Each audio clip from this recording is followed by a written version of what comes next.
As many as 1,000 children's centres have been closed around the country, according to research by the Sutton Trust earlier in the year. The latest to go are 46 in Norfolk, leaving just 7 in the county. That's provoked local protests last week, but the council maintains it's going to deliver the same service by different means. We'll talk to Anne Longfield, the Children's Commissioner, in a moment. But first, we're joined by Andrew Proctor, leader of Norfolk County Council, who joins us from Norwich. Good morning. Good morning. To tell us about the justification for your decision on closing the centres. Well, perhaps the word closing the centres should really be avoided at this stage, because it's an easy call to say that as an easy headline without the context. Well, you have closed them, haven't you? No, definitely not. Those centres are still open.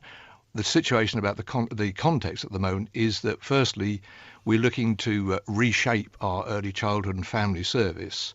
So we're not stopping a service.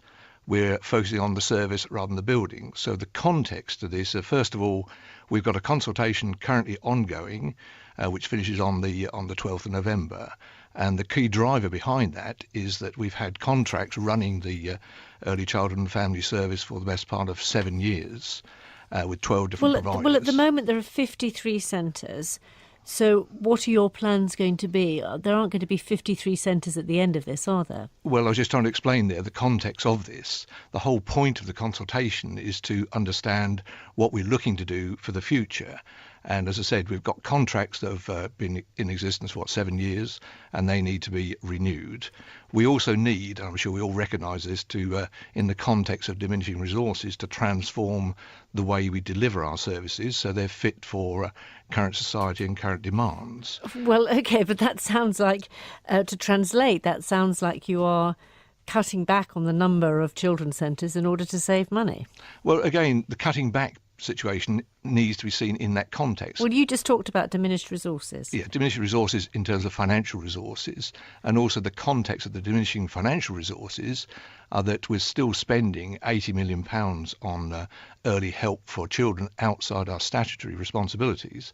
But can I just sort of try and bottom out this 53 closures or 46 closures, whichever words you want to use there? This is still in the consultation phase.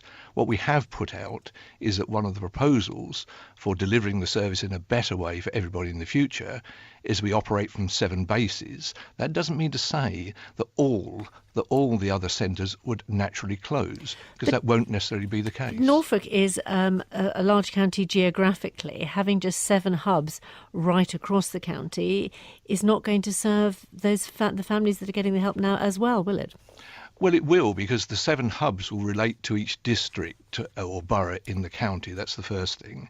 The second thing is, if we then move on to redesigning, transforming the service in the way that can be better used and better access for everybody on an outreach basis, getting to people in their communities, getting to people in their own homes. Andrew Proctor, thank you. Let's talk now to Anne Longfield, the Children's Commissioner. Does this fit in with a national picture of what you're saying? It does, and good morning, Martha. Good morning. It's a very common pattern, and it's relatively easy to see why it's happening. And we heard there about the diminished resources, really.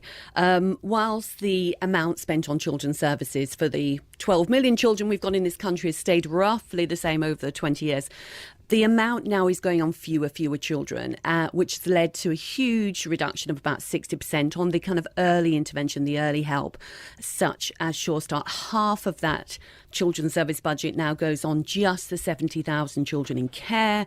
And if you add in the children who are on child protection, again, already in crisis, then that's nearly 90%. So there's very little left. But what local government was saying, we heard an example of it there, is that it's not that they're no longer providing this help, they're just doing it in a different way. And of course, if it can be improved, then that's to the better. But I also know that children and families rely on the services that come through children's centres day in, day out. These are families who will be getting help on their parenting issues, on mental health, on maybe addiction, and really help to support their own children. But could that be done in a more targeted, more efficient way? Well, of course, there's always a way you can improve it, but talking about that level of reduction, 80% reduction, is a major shift. And we know at the moment that 15% of children are starting school behind in their developmental goals. Now, I know this is something that many councillors of all political parties are very worried about. The Chancellor has an opportunity to do something about this next week. Finally, are you saying that children could be put at risk because of these kind of decisions? Well, for the kind of intervention we're talking about here looks to see off problems when they develop, rather than allowing them to escalate into crisis. When they become crisis, not only they're much more serious and put those children at risk, they also cost an awful lot more in the public purse. So Surestart is something which is about saving money in the long term and helping children. Anne Longfield and earlier Andrew Proctor, thank you both.